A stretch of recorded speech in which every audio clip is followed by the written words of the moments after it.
There's been a massive surge in inventory, and I'm sure you've seen it. Sales have taken a pretty big hit as well, and yet prices, they seem like they've barely moved. So, what's going on in Calgary's housing market?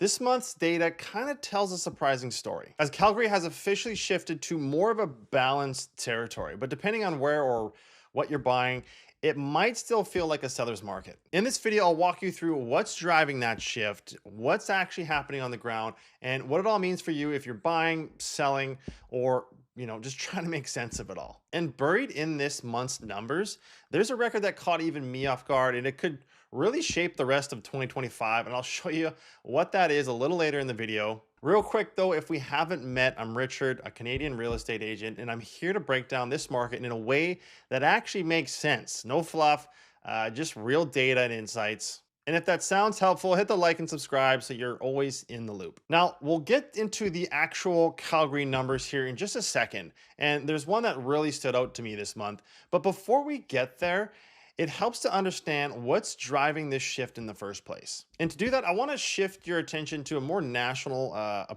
guess, viewpoint or look, because we may have already hit the bottom in Q1 where we saw a 1.8% sales increase actually in April versus March, suggesting there could be a potential turning point. Falling rates and strong wage growth are starting to help with affordability. It's helping. But here in Calgary, the shift just isn't about the rates. According to the Calgary Real Estate Board, the confidence has softened, and we're seeing more listings hit the market. That's giving buyers more breathing room. While interest rates remain relatively high, there is a renewed optimism just about the cuts coming as early as June. So hopefully that happens, which could push monthly mortgage payments a little bit lower and just again increase the overall affordability, possibly to their lowest point really since 2022. In other words, conditions are improving, but sentiment is just still cautious out there.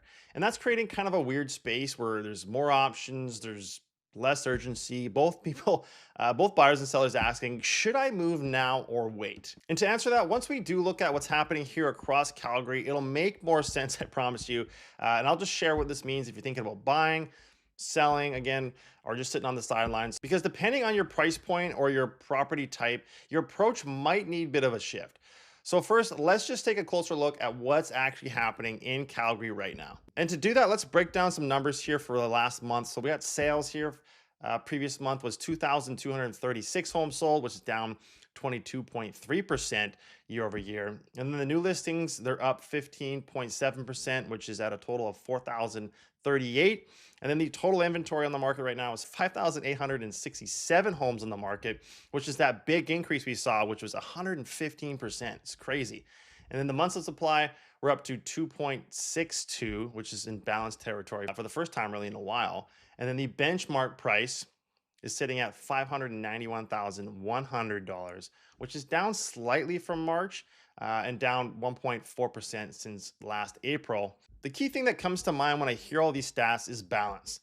But it doesn't mean that everything's calm or predictable. And so let's just dig into the different property types, because some are cooling off quite quickly where others are still holding firm, it seems. The first type of home I want to talk about is the detached market, which is down 16% year over year in sales. The benchmark price is $769,000, which is actually up 2.4% since last year. We got inventory, which is over double digits. We got 2,500 units on the market, and then months of supply is around 2.3. So despite more listings and just lower priced detached homes are still seeing tight supply. Now, this next segment I want to talk about is apartments. And that record I mentioned earlier in the beginning of this video, well, I want to mention it here because it applies to apartments. Calgary just hit the highest number of apartment listings ever for April, which is kind of crazy. And the unit was 1,086 condos for sale. That's not just a seasonal bump, it's really a signal in my mind. Now, layer that with the rest of the picture. Sales dropped nearly 28% in the apartment segment. Inventory nearly doubled. And when you're talking about months of supply, we're at 3.17, the highest since 2021. Then talking benchmark price is still flat, sitting at 336,000 year over year. And if this pattern continues, just the rising supply, softening demand, we could see condo prices starting to slip by summer. We'll see what happens going forward, so keep an eye on the condo segment. Now we're moving on to semi-detached and row home segments, where the semi-detached market Sales were down 25%. The benchmark price right now is sitting at 691,700, which is actually up 3.6%. Months of supply sitting at about 2.55 months of inventory. Then we're talking about row homes, which sales are also down 26%. Benchmark price is sitting at 457,400, which is just up 0.5%. Months of supply, we're sitting at 2.83 months of inventory. The thing to point out here is that these segments were pretty hot over the past 2 years, but now they seem to be cooling pretty fast. But prices haven't dropped much yet, so just watch out for these sectors closely in the coming months if you're looking for a deal, that is. So overall, we are seeing more listings, slower sales, and early signs that prices could start to adjust in certain pockets, especially if inventory keeps climbing, which it looks like it's going to be. But what does this actually mean for you if you're planning to buy or you're planning to sell this spring?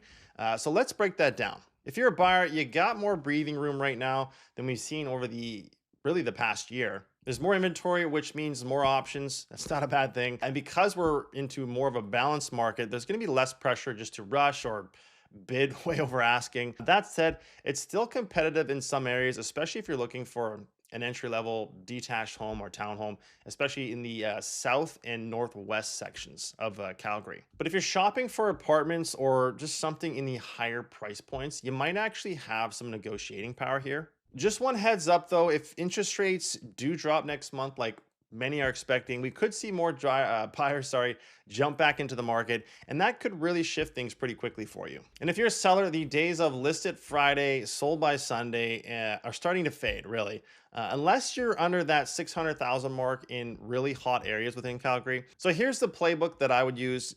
Price it right. Like, this is number one. Don't chase last year's peak numbers. I know many of you always try to. Let's not do that. Prepping matters as well. This is not just about cleaning. It's about positioning your home to stand out, right? We got lots of options. Inventory is up 115%. So keep that in mind when you're thinking about trying to stick out. And then be ready for it to take a little bit longer.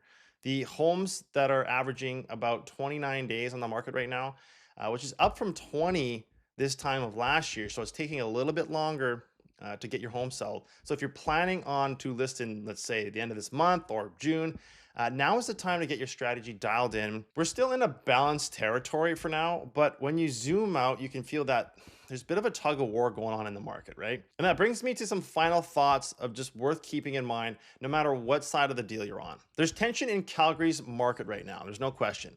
Buyers want certainty, sellers want last year's prices, and the market, it's landing somewhere in the middle. Whether you're upsizing, downsizing, or just buying for the first time, this moment is all about strategy. You know, reading the cycle, recognizing how fast things are shifting can really make all the difference. And if this gave you some clarity, just go ahead and hit the like button and subscribe so you don't miss out on next month's breakdown. And if you're curious how this month stacks up to the last report that I came out with, where it covers just a few trends that are still unfolding today, check that one out. So I'm gonna link that right here. And while you do that, I'm gonna go fly some drones.